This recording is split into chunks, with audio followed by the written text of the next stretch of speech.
Hello and welcome back to Toadstool Tarot.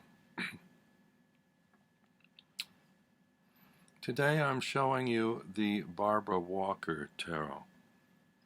Now, I have modified this deck, and some people consider deck modification sort of tarot sacrilege, but I think whatever makes the deck workable for you, why not? I particularly love tarots that come in a tin. I love the tin box containers. And when I saw this, I thought, oh, that's a lovely image, a lovely tin. I think I might like to have that deck. Then I saw a walkthrough, and I didn't like it so much because I found, even though the images were intriguing to me, there's a lot of border on there and keywords on the top, and I don't do well personally with keywords. So I decided to take the keywords off and also these nasty copyrights on the side. This is my third deck that I've modified by trimming. The first one was the Thoth deck, which I thought also had keywords and very thick borders. I took everything off. That was a little bit problematic because they look great, but I'm not familiar enough with the deck that I have to do a lot of referring back to books and so forth to be certain I know which card is which. The second deck I did this week was the Navigator's Tarot of the Mystic Sea. Now that one, I found two copies reasonably priced, so I trimmed one and I left the other one intact. That one also has keywords that came off, and I trimmed everything off, and then I have the backup copy that I've left the borders intact and all the keywords. So this is my third deck, and I thought what I'd do is I would show you the end result, and also I left one card untrimmed so I can trim that and show you what's involved. There are several methods of trimming. I simply use a pair of scissors. If you can follow a line as you're carefully cutting within a line, you'll do okay with scissors, particularly on smaller cards. On larger cards might be more of an issue, but something where your blades are long enough to go through the whole card in one careful cut, scissors should be okay. Some people use guillotines. Now, I don't have a lot of space in my studio apartment, so I do a lot of work on a bed tray on my lap, and I just somehow didn't think that that would provide proper support to a guillotine. I was afraid it might slip, whereas, my hand will provide proper support for a pair of scissors. But I would say the more important tool is a corner rounder. Now, I got this one on Amazon. It was cheap. Doesn't say what the brand is. I could probably go through my Amazon history and find out for you if you need to know. It was under $10. And this one gives you 3 different size corners. I used the smallest one because I don't like sharp corners, but really I think a little bit of a round corner is all you need. I haven't found any decks that I wanted to use the 2 larger sizes for. It has 4mm, 7mm, and 10mm. So I don't know if that means anything to you, but you can get an idea of the size and shapes from that. And it's fun to use. And even if you feel like once you've cut your cards, you've messed them up, I tell you, the corner cutter just seems to make it all feel perfect. Because it is a mechanical device that I don't know why, but it seems like even cards that are cut less than perfectly straight, when those corners are perfectly placed on there. The deck just feels professional. So the Barbara Walker Tarot does come with a little white book. It's from US Games. Doesn't say who wrote the book. I'm guessing she did. Oh, it says Instructions by Barbara Walker. So yeah, I guess she did. It's pretty standard. It doesn't tell you anything specifically about the design of this deck. Oh, that's another thing. Like I said, the minor cards have keywords on them. The majors don't. And if I need those keywords, I still have the book because they're in the book, the little white book. So in case anybody's panicky about, oh, I've lost the keywords, what'll I do? You can look them up in here. There's also a couple of options. When you trim a deck or modify a deck, you want to make sure that it's a deck that you can trim. In other words, consider both sides of the card. Now, and I also suggest most decks come with a couple little extra cards that you can practice on.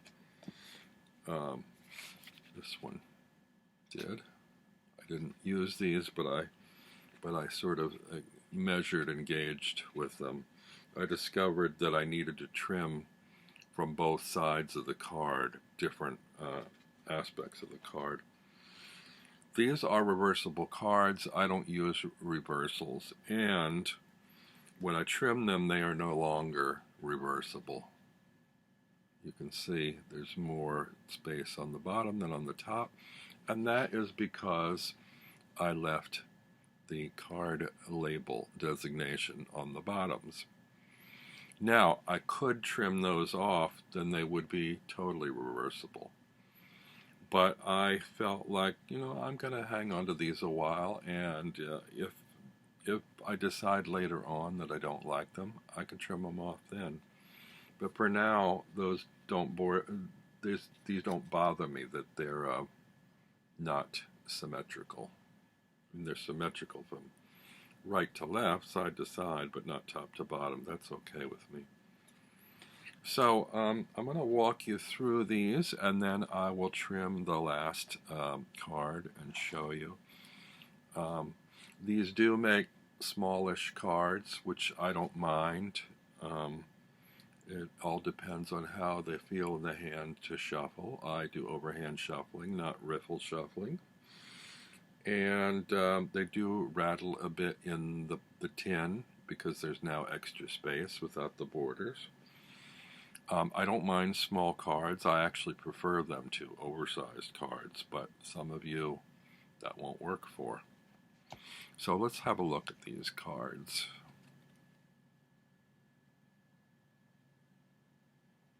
I find this deck to have rather dark and despairing images on a lot of the cards.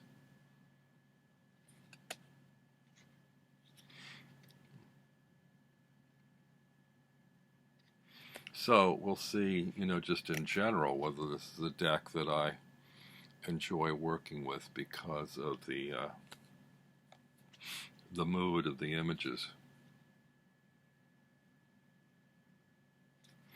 You don't really see a lot of happiness and joy in this particular deck.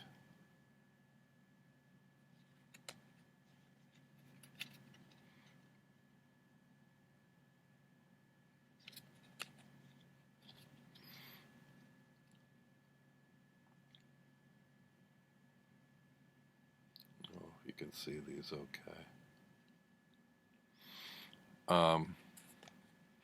You might be able to see already the difference in the images without the white borders. I think the artwork is more dynamic without the borders. You can see the difference in the quality and the size of the cards. tarots in a tin are smallish cards anyway, so these make them even smaller. I don't think they're quite as small as the mini decks, but they are small. They're smaller now, trimmed than a playing card deck.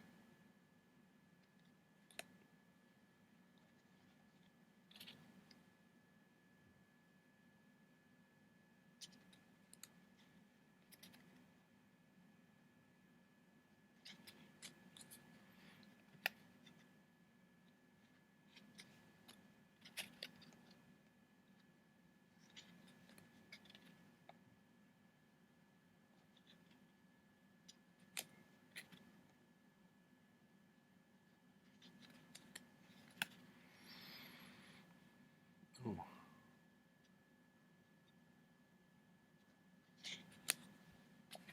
Sorry, it looks like some of these are hard to see because of my lighting.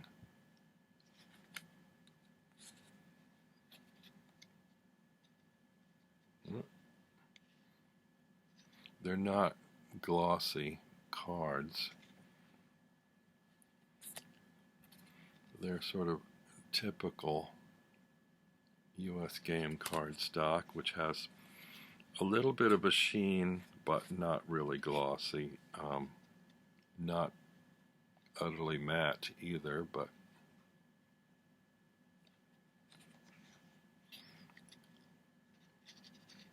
I prefer this kind of finish to matte cards or overly glossy ones.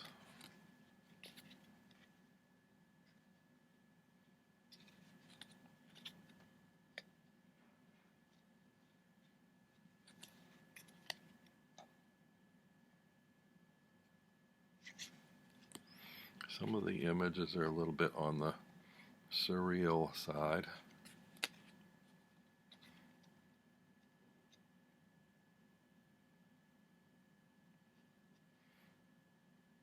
I'm not sure when this deck came out.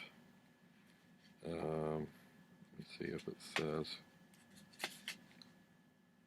Copyright 1986 and 2017.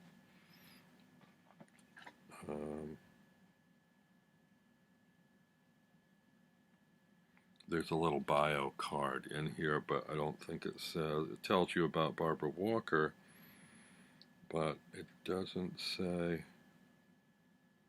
when she actually created these. They look older to me than the mid-80s, but I don't know.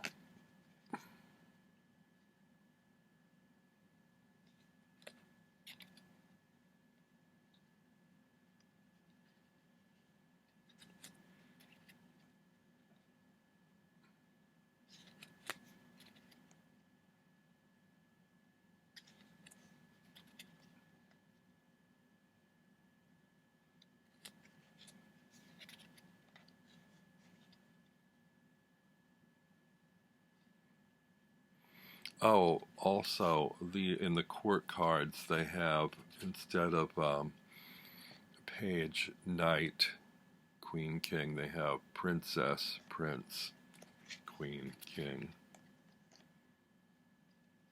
If that makes a difference to you.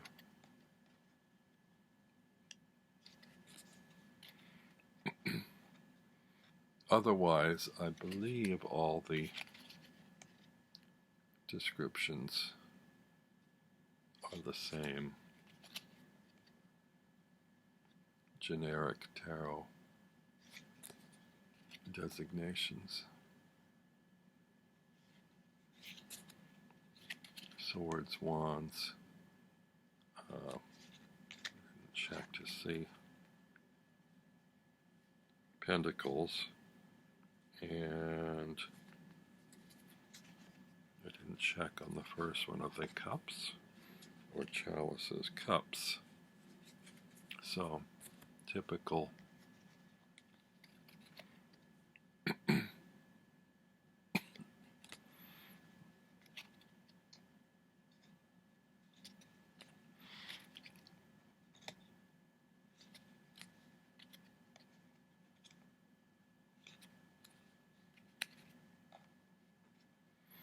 This has been a kind of a stressful week here in New York City. Well, not just here, but everywhere, I guess. Everybody's experiencing a lot of stress with threats of this virus, you know. And modifying your cards can be a very therapeutic process. Well, card meditation anyway can be therapeutic, but also I found that I actually got a lot of joy, more so out of the completion of modifying them than the process itself. The process itself is time consuming. It can take a couple of hours to modify a deck. It does focus your mind and your energy on what you're doing. And when you're all done, you feel a sense of joy over the task that you've completed and how you've now made this deck your own. I used to be against deck modification, and I still don't edge my decks like many people do. I haven't yet seen or found the need for that.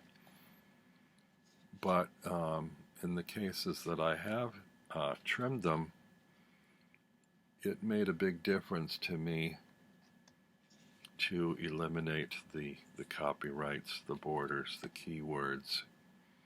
I don't often care for keywords. They usually don't jive with my reading of the images.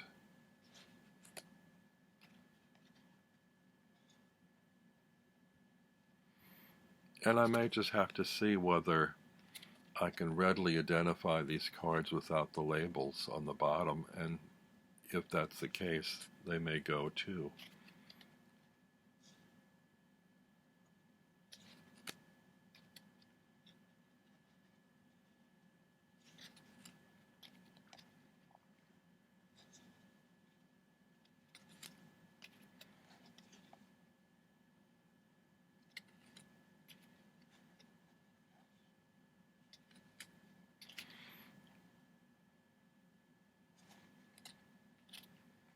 Okay, we're at the end of the deck, so I'm going to modify the last card for you while I have you here, so you know that's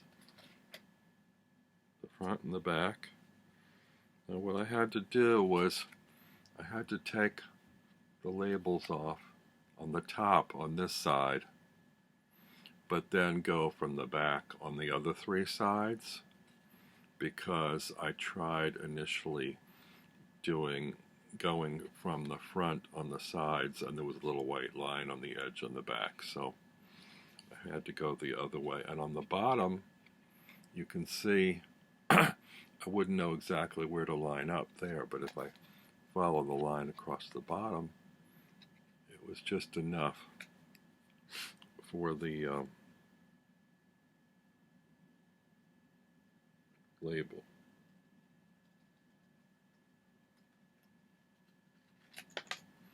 Top is gone.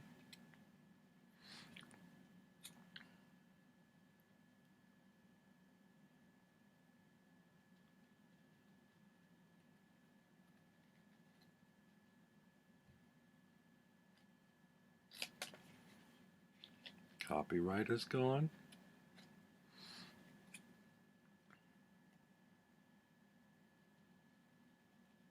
Also, my lighting's not great in here. I have a little headlamp that I wore doing the rest of the deck.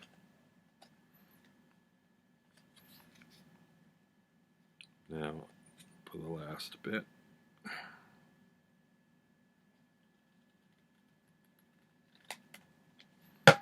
And there I have a rectangular card with sharp corners. Now we take the corner rounder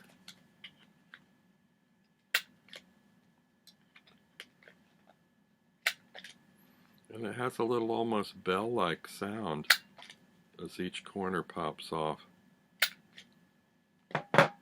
which I love.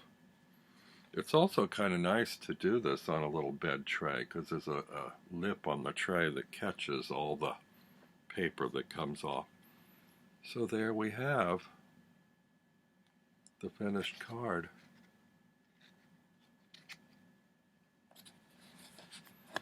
Now I have a lovely trimmed and, for me, usable deck. I'm going to put it in the tin. You can see there's quite a bit of extra room in there now.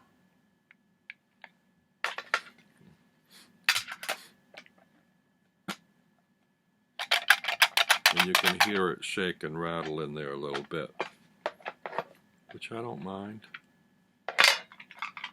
I'm going to put her book back in the bottom of the box.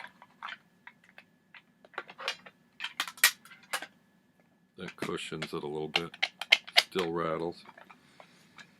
Oh, I forgot to put these other two cards in there. I might just hold those aside. Well, I might leave the bio one in there. And, well, I don't know. Sometimes I put these extras in a separate stack to practice on. I also tried to modify the inversion tarot, which is black and white, by using colored markers, and that wasn't so successful. I don't recommend that unless you're okay with kind of smudgy marker imagery on your cards, which I didn't like. So I probably am not going to finish doing that deck. I started off by, it was a Marseille deck. I started off working on pips, and that way, if it wasn't a success, I'd leave the majors alone. And to my mind, it wasn't a success. So, I don't know, I may toss the pips and just use it as a majors only deck. But anyway, so there you have it. The modified Barbara Walker Tarot, modified by my own hand, and instructions on how to do it and how not to do it. And now I'm kind of itching to see what other decks I might have that I might want to trim. I have some very large, oversized decks that might make them a more manageable size if I trim them, but I have to drag them out and have a look at the backs and fronts to see whether they lend themselves to the process.